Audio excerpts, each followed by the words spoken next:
If you get better 1% every day, will you grow? And by the way, will you make more money? Everybody can do it. There's no ageism, racism, any isms to that, because anybody in the world can do that. Yeah. And I guarantee you'll make you smile. Because when you ask the questions, the whole conversation starts flowing. Track for a week your service. Write down all the service activities you did. 3 questions you want to ask yourself. How did they feel when you served them? How did you feel? And the third most important thing, how did your work change? Servant heart says no. You got to serve yourself as well. You can't just give all your time away and then wake up 6 months later and go, I'm dead broke. I don't have any money and I didn't have any time. This is the Relentless Pursuit of Winning podcast, where we are here to educate, equip, and inspire people to build extraordinary companies. We're so glad you're here. Don't forget to like, subscribe, and hit the bell so you can get updates every time we drop a new episode. Now let's get it started. Hey, everybody. This is the Relentless Pursuit of Winning podcast. My name is Rick Meekins. I am your host today, and in the studio, we have Steve Ramona. This is going to be a great show. Hold on. Steve, how you doing? Incredible. Thanks for having me on, Rick. I love that. I love that. Incredible is just like the best way to start a show. You know, it's not, okay, incredible. I love that. I'm good. No, incredible. That's fantastic. We are going to, one of the things I love about Steve is everything that he talks about in terms of serving and service. And I really like that. It really resonates with me very well. So Steve, let's jump right into this. You know what? Let's do this. Let's invite everybody to, make sure that they hit the bell on YouTube, make sure that they're subscribed, and they can watch all the episodes as they drop. And then with that said, let's jump into it. Steve, give us a little of your background, who you are, what you do, why you do. Entrepreneur, been it since, I think I've had one job in my I'm 63, 40 years, 50 years. I don't know, 50 years, whatever time frame in business. My dad was an entrepreneur. He was a contractor for 30 years. I just watched his lifestyle. He'd come to my games, go back to work, and play golf on Thursdays with his Italian-American club and all that. I just loved it. I was very close to my dad. So I've always thought I can make more of an impact as an entrepreneur than working 8 to 5 at a company. And nothing wrong with that. It just all depends what your why and purpose is. Yeah. So I learned early on working at a health club at 18. We launched a health club, my family, and the value of relationships and building those with people that they're coming through the door. People 40, 50, 60, making a lot of money, doing really well, becoming my friends, asking me out to lunch, seeing me at a restaurant, saying hello, or just giving me tips throughout the years. Probably met 10,000 people over 20 years, but that helped build my network. And I realized through the club, we always valued customer service. It was important. Everybody's name. Here's a tip, audience. You want to be a better relationship, even with somebody you don't know, read their name tag and say their name. Hey, Jim, the shopping clerk at Safeway. Hey, Jim, thanks for thanks for doing that. Appreciate you. Or Tony, hey, thanks for bagging my food. Or even better, at a restaurant. Hey, Debbie, thank you. Man, I appreciate that. Man, you brought the water fast. It just changes the dynamic of that interaction to where people won't forget you. Yeah. I love that energy. I love that kind of energy exchange, and you can see it, as you can see people, kind of lighting up, their eyes light up. Oh, he said my name. I love that. Is that, I wonder sometimes, and, it's probably one of my foolish questions, but, how do you learn to do that from a place of authenticity? It's a mindset. It's you've got to want to do it, study it.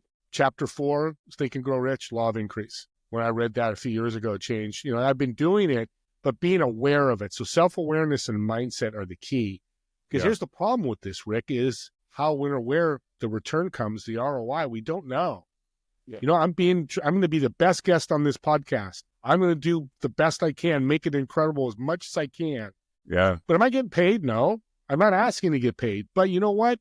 If I do a great show and one of your audience members picks something up from this show, me and your universe changes. And it talks back to you and brings back these opportunities of the last year was my best year ever financially in 40 years because I served 2,000 people.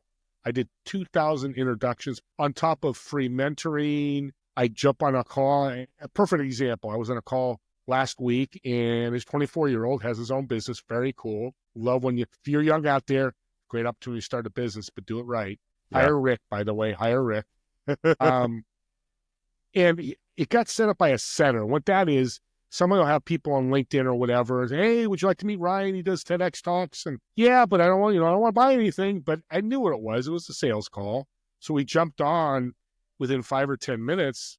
I told Ryan, I don't believe in I'm not going to, not that I don't believe. I won't do a TEDx talk. It doesn't fit my business model. I love that people do them. It's great. Yeah. I just want to let you know that. Well, the next 45 minutes, I mentored him. Wow. He got off that call before he left. He says, that's one of the best calls I've ever had. Wow. Now, Rick, I could have been, it's a sales call. I'm going to get out of this call in 10, 15 minutes. Yeah. But I tested it.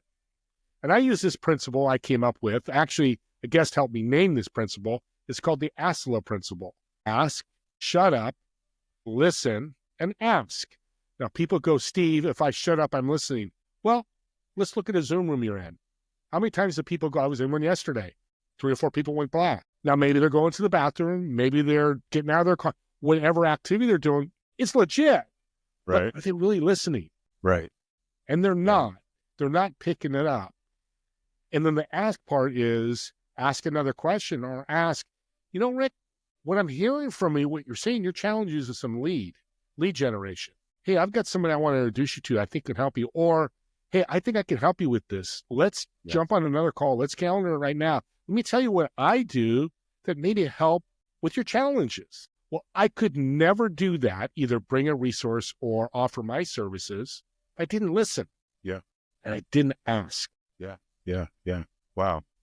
That's interesting because, it's like 2 things came to mind. One, it's you hear people talking about the idea of karma. You do, that thing that you do, comes back to you in some way. And, that's an interesting concept. I certainly, I think one of the things, generally what I think about that is if you're being expecting to give back, I mean, you can't really, it's harder to give authentically, but, nevertheless, the idea though, that you sat on the phone and, kind of diagnosed, where this person was coming from listening, I love that, cause I know me, I don't think that way. It's like, okay, we're going to do this call, and I'm, perhaps, rehearsing. It's like, okay, this is my pitch or, whatever that's going to be, but it's not really like what you're doing is how can I give to this person? How can I make this person's, how can I pour into this person a little bit? How can I dump into their bank account? I love that. I love the pour in. That's such a great phrase, Rick. That's genius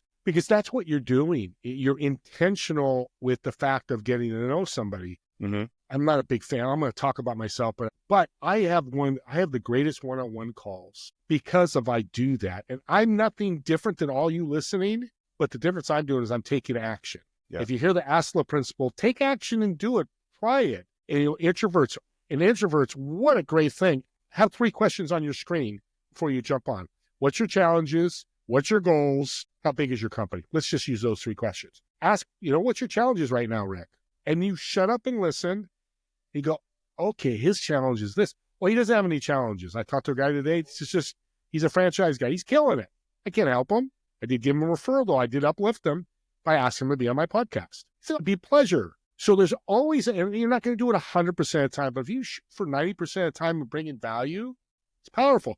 And the value could be, Rick, I love and I do, by the way, love your discipline, vision, the words behind you. A simple little comment, but you just smiled. You just have a little smile on your face like, I could tell it's really important to you. This is improv with authenticity. I just thought of that. You're improving. You're finding ways of bringing stuff out that you can pour into them. You can't sell anybody in the world unless you know who they are. Well, you can't sell most people. Some people go, it's only $9.99. I'll buy it and spend 3 or 4 months and they stop buying. Yeah. Short-term sales are short. So let's use a great example, numbers game. So you have 5 people that you meet, go, I'm going to buy your product. I love it. It's great. Okay. Built no relationship. Or you take 10 people, you don't sell them right, unless they say, hey, give me the link, man. I really know you. I trust you. You've built a relationship in that 30 minutes or hour. But then you jump on another call and go, hey, any questions? I'm ready to go, man. I'm so excited to work with you. So we have 5 short-term, 10 that might take a few weeks to sell. Well, the 5 people don't really know you. When something happens, I'm bailing. This doesn't work. Or he showed up 5 minutes late for our mastermind. He sucks because they don't trust me. So they're going to bail early.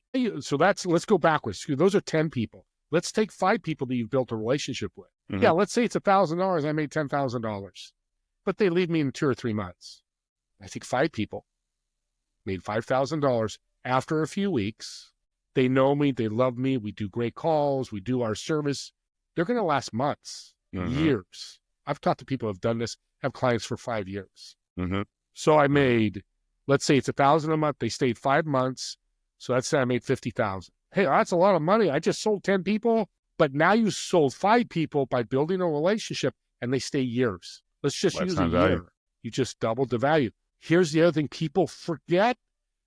They're going to give you referrals and introductions. Oh my God, you got to meet Steve. You got to meet Rick. I've been working with this guy for 8, 9 months. He is unbelievable. I hear you have this problem. And that's what we look.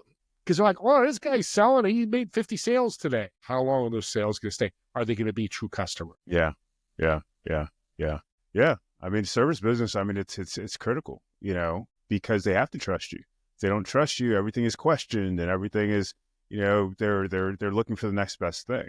You're just, you can be a placeholder if you're not taking the time, putting the energy into really pouring into those folks. Is that sound about right? It does. And let's use, oh my God, Rick, I just thought of something. Audience, hear this. This is real time. This is 2 guys serving each other. I jumped on and Rick said, I've got to take care of a problem. He's solving a problem for his client. Now I could have been, son of a bunch. God, I got to wait. Okay. And then I didn't even say it, but in my head, my mindset's this. You go and I know you're scrambling. You're trying to take care of me, but this is important. My podcast is important, but it doesn't have to be done right at in Pacific time, 2 o'clock or 2, whatever time we were supposed to do it. But I served you by giving you the peace of mind by saying, take your time. Clients are important. Your whole energy or stress level did this. Your energy went up and you fixed the problem. Excuse my language, but I could have been a bitch and said, you know what? I got 30 minutes. I really need to do this podcast. The worst thing that could have happened was we reschedule. What they do. But 2 guys, 2 manly guys, loving each other by serving. And I'm going to say love because I do love what you do and I wanted to help you and you wanted to help me by helping this client. It's that simple. Our relationship has changed. I know you're going to look at me different and I look at you different because your client was so important to you. It had to be taken care of. It's the little things you can do to change people's lives. Yeah. How do you learn that? How did you come up with the idea that this is the main thing that you wanted to do, and then everything else just kind of stemmed from it, from what I'm seeing and hearing? Yeah, practiced it, meaning I did it.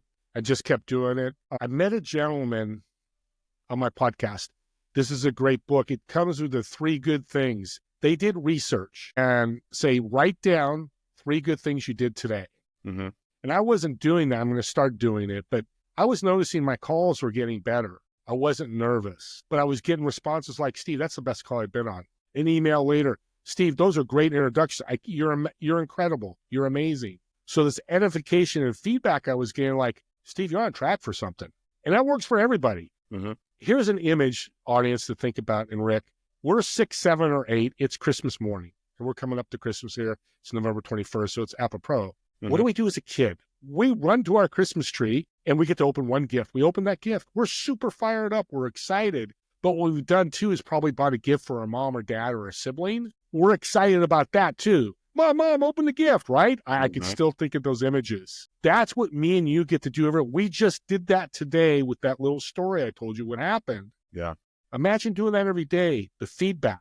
You just given me lowering your stress and your energy level off. When I said, take your time, that's important. I just gave you a gift and you gave me a gift to being a guest on the podcast. The emotion, the feeling, the excitement is the most wonderful ROI. Is it money? Eventually it will be, but you just got to keep doing it. Like you've got to keep drinking water and eating every day. I think serving just needs to be done every day in different capacity. Yeah. So question for you. Do you, and what I'm thinking about is, when people introduce themselves on LinkedIn, and they're like, hey, I'd like to do a call with you. Do you consider agreeing to do that call an act of service as well? Or what are your thoughts on that? Here's the rub with that. And people need to understand a servant heart says no. You're not, I've had to say no a lot for my podcast. because I changed. I'm looking for millionaires, pro athletes, celebrities, influencers, because I have so many podcasts I've done. I'm looking for that to influence my message. So I've said no to a number of people. Hey, you're not a fit, or why don't you hold off till January? You got to serve yourself as well. Yeah. You've got to take care of yourself. You can't just give all your money away, give all your time away, and then wake up 6 months later and go, I'm dead ass broke. I don't have any money and I didn't have any time. Yeah. So you need to counsel in your own head when you get that message to see, where can this guy fit? Maybe ask that question. What's your intention of meeting? Well, I think I've got this great software that will change your coaching business. Mm-hmm. I'm not interested. That wouldn't be a reason for me to come on. I just don't need a coaching program. Again, you're serving yourself and you're serving him, because you're both not jumping on a call for 20, 30 minutes and really not getting anything out of it. Yeah. But the flip side is try to meet as many people as you can, because you never know who you're going to meet. Great story. About 8-10 weeks ago, I met this bartender. I think it was LinkedIn. He connected with me. I had some time. It was a 20-minute call. We're talking. And so what do you do? But I'm, going to school, get my master's. And, I said, hey, when you do this, I gave him a couple tips. Bring him value. He'll never be my client. He'll never be anything. He'll never directly make me money. I don't care. I don't even think about that. I'm just telling you after the fact. But when he said, when I took care of him and served him, what's the next thing people say? How can I help you? Yeah. He asked Definitely. me that. I said, I'm looking for these people on my podcast. He goes, how about the vice president of Google? I said, what? I said, he's my cousin. I said, absolutely. I brought him a gift. He brought me a bigger gift back. And we don't look at gifts that way. Like Christmas, I might get a bike. I might get my mom and dad a little rock that I painted. Don't look at value to value, just gifts. I've never had him on my podcast. We're still working because he's so busy. And, he said he would. And if it happens, it happens. But I never would have thought a bartender is going to know the vice president of Google. That's why walk into every meeting, because you don't know who they're next. Yeah. Brilliant. What's the, I guess the best story? I mean, you talk about like giving to people and investing essentially in people. What's been the best ROI that you had, just from a life perspective? I got a number of those. I've been taking testimonials. A perfect example is I had Ryan Lavonere, I can never say his name. He played in the Major League Baseball 15 years, played all over the international baseball. So, major baseball player. He was a guest on my podcast. He's a motivational speaker, keynote speaker, and did a great podcast. I walked in, because remember, these are people. When you meet people, if they're a billionaire or struggling, they're people. That's it. Wealthy and all that's just a label. So we go through the podcast, great podcast, get done. He goes, Steve, I got to thank you. I've done hundreds of podcasts. I said, yeah, it was a great podcast. What are you thanking me for? He goes, you know what you did? You told your audience you need to reach out and hire me if you've got a corporate structure that needs a motivational speaker. Not one podcast host did that except you. I just brought him a gift. Now, he's not going to go because people will go, wow, is he going to keep track if he gets a client? No, it's a fact that I did it and served him, which I try to do on every podcast. Yeah. This guy might start bringing me baseball players, or might go, hey, would you like to meet Ohtani? Show Ohtani, one of the richest baseball players. You never know when you take care of people when it comes. Here's the other thing. I got a referral 3 weeks ago. Somebody I haven't talked to in a year. Hey, you got to meet Steve. Oh my God, I met him a year. Even in the introduction, I met him a year ago. I was talking, thinking about Steve. When I talked to you, I think I'm like, holy moly, that is one of the ROIs of serving that's so powerful. It's not a money thing, which eventually will be somehow, some way. It's that serving. Wow. So it's the energy, the feeling that you're getting, if I understand correctly. That's a different type of success. I mean, it's a different measure of success. Yes. And it's attainable. I mean, you see that ROI, going back to, just saying someone's name when you're, they're your bartender or whatever it is, and their face lights up. And it's just like, oh, wow, this person knows my name. This person recognized me. I love that. I guess recognition is even further. I know that, like, there's a lady at our grocery store. She just works at the grocery store. And every time I go in, I say, hey, how you doing? And that's brilliant. Yeah, she's going to take care of you. And I'll give you another great story. Yeah. I always big at restaurants, because when I've talked to about 100 managers, because I was going to write a book, how to be a good customer, not customer service, but how to be a good, because customers can suck. Yes. I flat out said it, you know it, I know it. It's just people, because we're dealing with people. So I always do this. I'll take the waitress or waiter, and this time was a waitress, a waiter, his name's Jose, I think it was. And I'll go, hey, Jose, can you go grab your manager? Oh, what can I do? It's okay. Can you just grab your manager? And I do that purposely. Kind of, it's a setup, but there's a reason to it. So I see him walk over, and I'm looking. They're talking, and like, oh, it's getting heated. What'd you do? Why does he want to talk to me?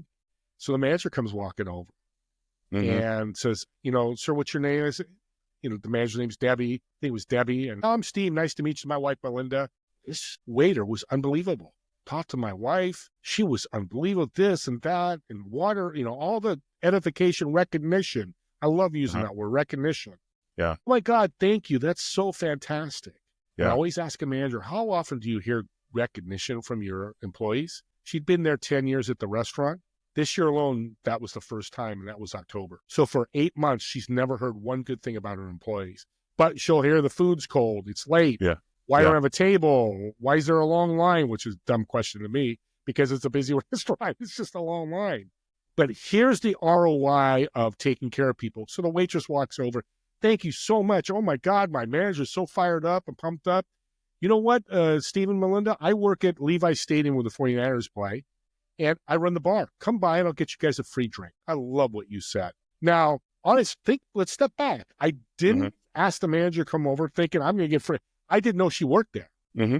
But doing the recognition, edification, and serving her, because now be authentic.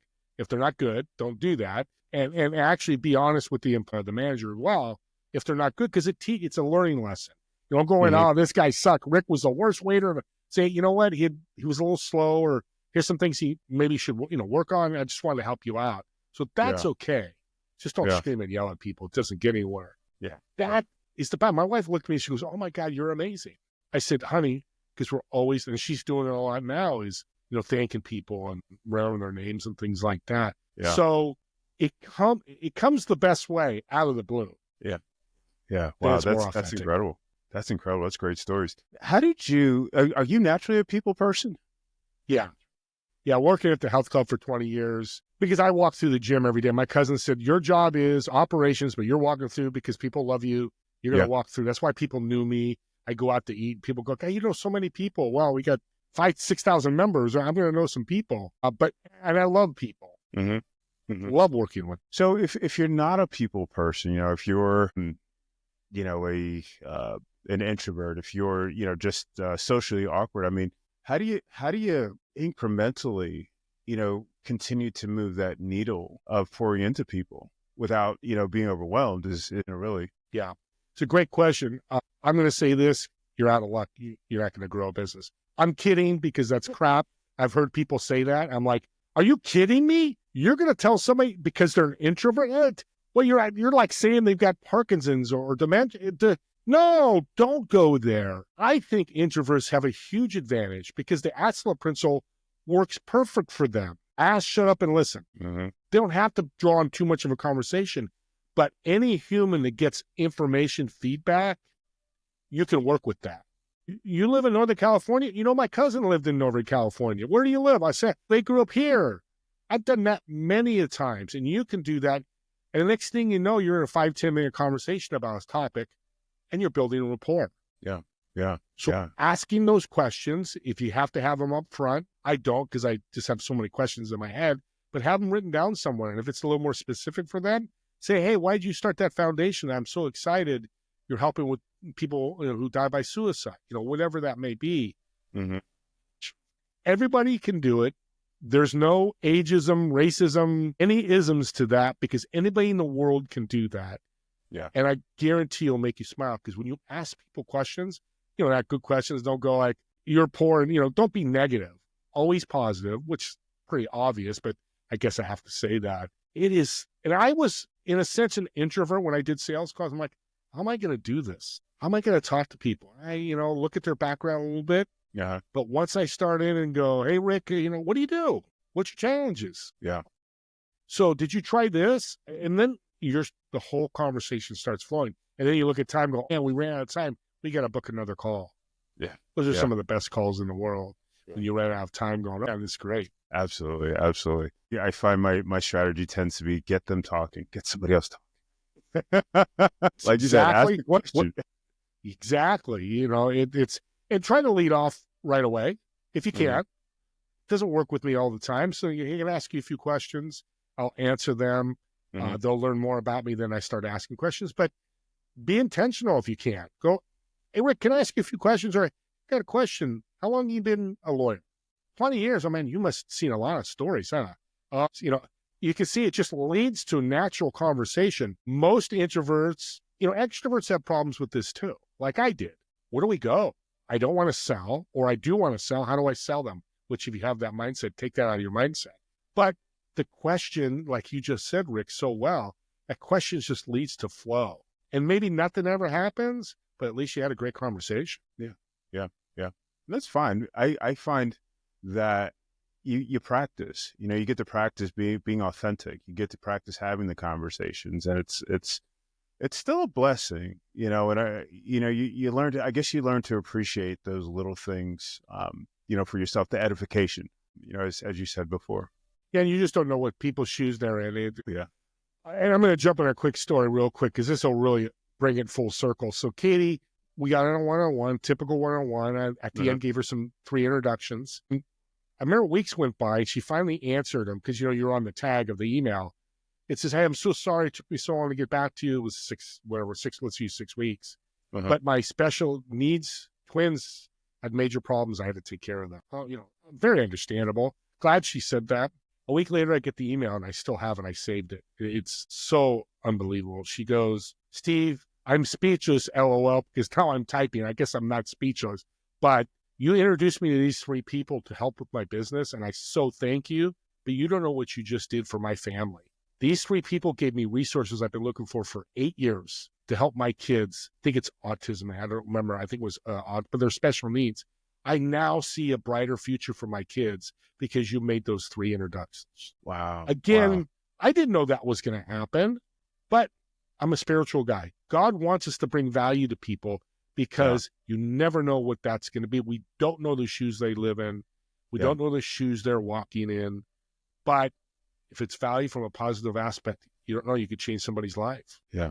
You never know. You know, God puts us in certain places, you know, and, you know, it's up to us to make that step. But I mean, it's really rewarding, you know, when we do. That's awesome. Your podcast, you hinted about your podcast a couple of times. Do you want to talk about that a little bit? Yeah, it's called Doing Business with a Servant's Heart. I launched January of 20, so it'll be 2 years in January. And it's just grown. Again, it was another way. I see podcasting now, and I mentor people, as the new network. There's networking groups out there. Masterminds are pretty good, but networking groups are okay, but they get to a point where you kind of get stale and neutral, because you see the same people. They're not doing business. Well, with my podcast, I can control my network. If I want to get a multimillionaire to meet him, I go, hey, Tony, would you like to be on my show? Absolutely. Or no. And I say next to my head, okay, the next guy. So now I built this podcast with, I think it's 8 billionaires, probably 10 or 15, 500 million or more they made in their career, but they're making an impact in the world with a servant's heart. And they've overcome obstacles. Perfect example, Serena Maston I had on last week. She's one of the top marketing agencies in the world. She was 5 years old when her parents sexually abused her through a satanic cult. Oh, my goodness. For years, her and her sister were abused. Today, she's best friends with her mom. Just say, yeah, wow. Those are the kind of stories I want to get out there. That's a true servant's heart that was able to gracefully forgive her mom and work through that. She also lost her husband, who started her business, by dying by suicide. Oh, my goodness. So she's growing up with sexual abuse, satanic, then finds a husband, starts a business. He dies by suicide. So now she's got this business, and now it's flourishing because she just kept going through. Understanding a servant heart will push through. Yeah. But what does she do? She started serving other people. Yeah. Helping other people, supporting other people. Amazing. I think one of the that's amazing. There are a lot of thoughts going through my head about that. You know, it's just such a great opportunity, I think, To be able to pour into your guests, to get from your guests as well. You never know what they're going to come up with, but ultimately, my opinion, it's, your audience gets to hear those great, those authentic stories, those stories that aren't necessarily your typical business stories or leadership stories or, whatever that's going to be. That's truly awesome. That's truly awesome. Here's something that I'm pushing out there, Rick, and a great tip for you and a podcast host. If you're listening, you're a podcast host. What I found is podcasts are the greatest gift. And I'll use Serena as an example. Okay. Somebody listening hears it and goes, oh my God, my best friend was abused sexually as a child. My God, take that link that it's on YouTube, take the YouTube link and share it. Give them the gift of, hey, I just listened to Serena. You've got to hear her story and you probably need to connect with her. I think she can help you. We don't talk about that with podcasting enough. It's the coolest way to share that gift and, of course, promote somebody as well, because that's what you're doing. Because now they get to watch or listen to a show and listen to Serena's passion, trauma, fear, everything she went through. And then at the finally end going, hey, I'm flourishing. I've got this, giving people hope. So please, people, use the podcast. If you get on a podcast and it resonates with you or somebody you know, share it.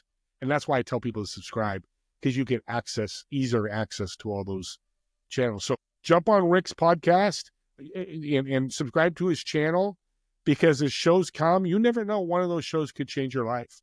And I think Rick's probably doing that. Thank you. I really appreciate that. And, folks need to subscribe for yours as well. I mean, you've got a long history, and you've talked to some amazing people. You've talked to people.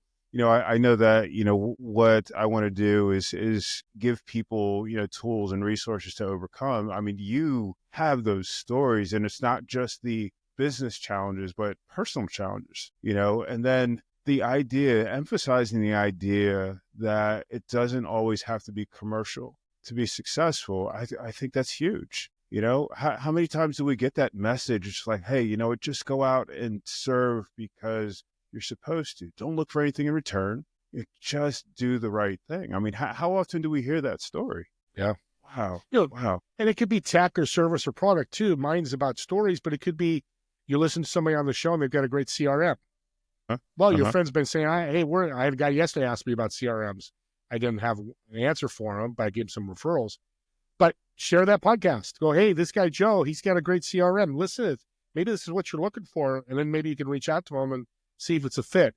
I love collaboration, and that's what podcast guesting can do, and hosting can be collaborations. Yeah. What's the coolest thing that's happened as a result of connecting with somebody on a podcast, on your show? There's been so many. Well, I met a guy today who he sent me this message. He's died 12 times. He's been on death's door 12 times. He told the story the 13th time he was on a cruise ship speaking, and it became the Titanic. And when it went down, and he was in a lifeboat, him and 7 other guys, and a typhoon was coming in. It was a 100 million one shot they would find him, and the Coast Guard found him and saved him. He wrote this: Steve, I just love being with you on your podcast this morning. You have exactly the vision of service that I share. I look forward to continuing collaborations. So that's something that's just happened today that warms my heart.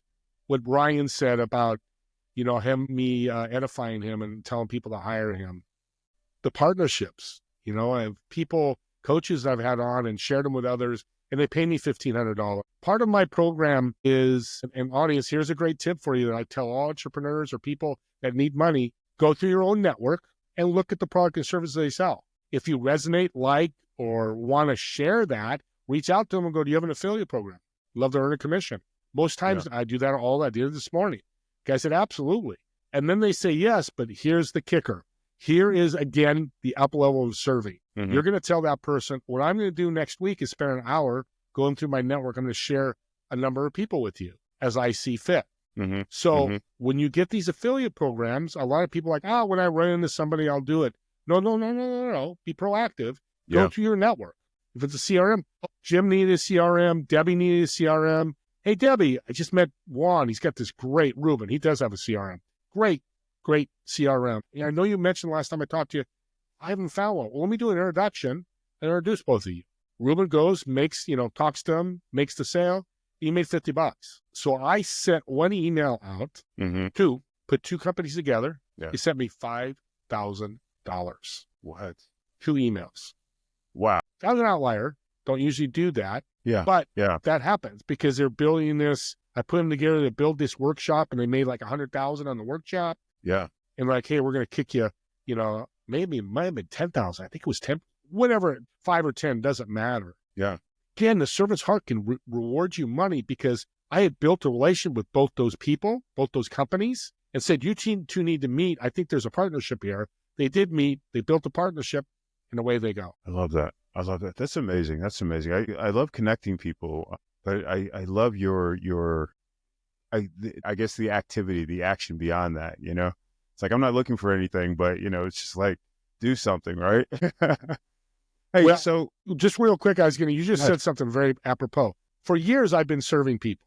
So I did $25 million in deals over the last 11 years. A lot of money. I made $10,000. Now, audience, I'm not complaining. It was a lesson for me. I should have been a millionaire. Just 10% to $5 million. But I never asked, hey, Rick, here's some connections, make a bunch of money. Hey, Steve, how can I help you? And I would put my hand up like this, which is the worst thing you can do. No, I'm good. So I talked to this guy who does hundreds of millions of dollars a year. He says, and think about this, audience, is when I said no like that, I turned them into takers. Now, they don't walk away from that meeting and go, what an a-hole Steve is, because it's subconscious. It's like, man, I just got all these great gifts from Steve. Yeah. I can't help. Once I learned that lesson, my network, my money, everything just blew up. Wow. And so I guess you have kind of a list, maybe in the back of your mind or something like that, of things to, okay, cool. And I've got a database. I use a Google Sheet. I've got a database and I'll go through it, But in my head, I'll think about somebody's looking for, like I have a AI software I use for LinkedIn. And, when people talk about using LinkedIn, I say, let me share this with you. I think this might help you. And I share it, go, here's the link. Here's my referral link. And they go sign up. Somebody did that yesterday. Cool. Again, I am selling, but I'm selling with value. I'm transforming their LinkedIn engagement. Yes. And with that comes transaction. If they so believe it. If they don't, move on. We're still friends. We shake virtual hands, and maybe there's another opportunity down the road. Yeah. I love that. What if somebody wants to really adopt this mindset, of a servant's heart, what are like one or two things, we can leave our audience with, that could point them in the right direction? Track for a week your service. So start on Monday and write down on a piece of paper. I've got a journal on Amazon if you want. It's like $9, but track it. Like, what's that phrase? Data tells the truth, or something. I don't know the phrase, but data is important. But it's more important is the emotions. You write down all the service activities you did. I helped a lady with her groceries. I gave 3 introductions. I did this. Well, Friday or Saturday, go over all that. 3 questions you want to ask yourself. How did they feel when you served them? How did you feel? And the third most important thing, how did your work change? I guarantee you something happened in your week good because of all this. Now you're kind of getting an ROI. And if it didn't, do it next week. But it's a skill to practice, like any skill. Gratitude, working out, all those skills, you got to practice it. The other thing is, if you get better 1% every day, it's November, I think it's summertime, November 21st, there's like 5 business weeks left. So that's 25. It's 25% better you're going to be today to January 1st, 2025. And then imagine you start January 1st, just 1%. Read a chapter, read a paragraph in a book, call my best friend, serve somebody, whatever that may be, get better 1%, get, your emails taken, whatever that is every day, 356% by January 1st, 2026. Audience, will you get better? Will you grow? And by the way, will you make more money? Yeah. Love that.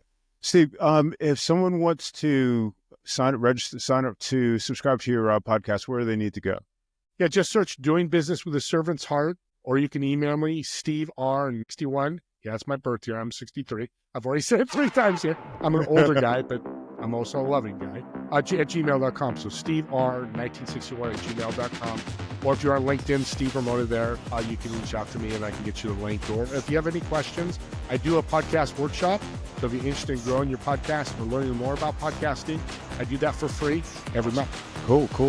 And audience, what I'll do is I'll put all these links, as you probably know, I'm going to put all these links on the page in the show notes, so you'll be able to go and check those out at your leisure. Steve, thank you so much. This has been wonderful. It's been uplifting. It's been encouraging. I'm truly grateful for you being here. You're a fantastic host. It was my absolute pleasure. Thank you so much. And folks, we will catch you on the next episode of the Relentless Pursuit of Winning podcast. Thank you so much for watching and listening. See you next time.